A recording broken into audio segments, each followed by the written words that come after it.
If you're an RF professional, you know that identifying radio frequency jamming is an absolutely critical skill. So in this technical briefing, we're going to break it down. We're drawing from a report by RFI detectives to cover how you can spot jamming, why the legal implications are so serious, and exactly what your protocol should be when you find it in the field. Okay, before we really get into the weeds, let's be super clear about what this is. This briefing is part 4 of a big 20-part tutorial for RF technicians, and it's all based on the Introduction to Radio Jamming report from RFI detectives. Our entire focus here is on the good guy stuff, helping you identify, locate, and report illegal jamming signals. Why? For educational and interference mitigation purposes. Just remember, using jamming equipment is illegal almost everywhere you go, and as we're about to see, the penalties are no joke. All right, let's jump right in. Here's what we've got on tap today. First, we'll nail down exactly what jamming is. Then, we'll talk about the serious legal red lines you need to know. After that, we'll get into the actual threats and the different types of jammers you might see. Then, the really important part, your step-by-step field response protocol, and we'll wrap up with your professional obligations. So, first things first, the RF spectrum is a noisy place, right? There's all sorts of interference. So what makes jamming, jamming? How do you, as the technician on the ground, separate it from all the other background noise? It really all boils down to one single crucial word: deliberate. We are not talking about some leaky microwave oven or a faulty power line. No, this is an intentional, targeted act designed to cause disruption.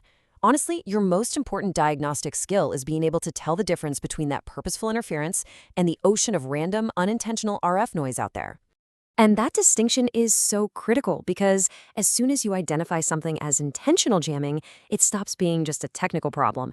It immediately becomes a major legal issue with some really severe consequences for whoever's operating that gear. Let's just talk about the money for a second, specifically in the US. The FCC has the authority to level fines up to $16,000. Now get this, that's not a one-time penalty. That's per violation, per day. It adds up incredibly fast. And believe me, it is not just about the fines. This can get a whole lot more personal. The Department of Justice can actually press criminal charges. We're talking up to a full year of imprisonment for a first offense. That's serious federal time. So here it is, all laid out. It's really a three-pronged enforcement strategy in the United States. You've got those massive, potentially daily fines from the FCC. Then there's the immediate seizure of the illegal equipment itself. And on top of all that, the very real threat of criminal prosecution and actual jail time. And don't think for a second this is just a US thing. This is a global issue with a global prohibition. The European Union has its own set of strict directives. The International Telecommunication Union, the ITU, forbids this kind of interference between countries. The takeaway here is the same no matter where you are. There are basically no exceptions for civilian use, period. Okay, so you get it. It's highly illegal. But what are you actually looking for in the field? Let's get into the operational side of things, the security threats jamming can create, and how you can start to tell one type of jammer from another. This is so important to understand. A jamming incident is rarely just about making noise. You should think of it as a potential first step. It's often used as a smokescreen to knock out security cameras, disrupt GPS for a heist, or just create an opening for a much more complicated cyber attack. When you're out there with your equipment, you're essentially a detective looking for clues, and those clues can tell you a lot about the source. Are you seeing a massive signal with kilowatts of power blanketing miles, or is it a small, localized bubble of interference? Is the signal just a blast of simple, wideband noise, or does it have a sophisticated pattern, like frequency hopping? These are the key differences that help you distinguish a cheap civilian device from a serious military-grade system. Okay, let's get down to brass tacks. You're in the field, you've analyzed a signal, and your gut and your gear are telling you it's deliberate jamming. What do you do next? Let's walk through the essential, non-negotiable protocol. Your standard operating procedure is a simple 3-step mantra: find, document, report. First, you use your direction-finding equipment to triangulate the source. Get those bearings. Second, you document everything, and I mean everything: timestamps, power levels, raw IQ data captures, even photos of your setup in the environment. That evidence is golden. And third, and this is time critical, you report it.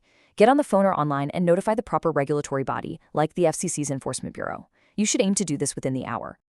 All right, let's zoom out for our final point. We've talked about the what, the why, and the how. Now let's talk about your role in the bigger picture. your professional responsibility as a guardian of the RF spectrum. Think of this as your code of conduct, your professional integrity checklist. It's simple. You never operate jamming devices illegally, you always report suspected incidents, and you do it fast. You keep meticulous records of all your work, and maybe most importantly, when a client is having an issue, you guide them toward legal solutions, things like RF shielding or using frequency hopping systems, not fighting fire with more illegal fire. This quote from the RFI Detectives report really hits the nail on the head. Look, having the knowledge to understand and identify these threats is a powerful thing, but it comes with an immense responsibility to use that knowledge ethically, to operate legally, and to protect the spectrum we all rely on. And that really brings us to our final thought for you to take into the field. This technology is not standing still.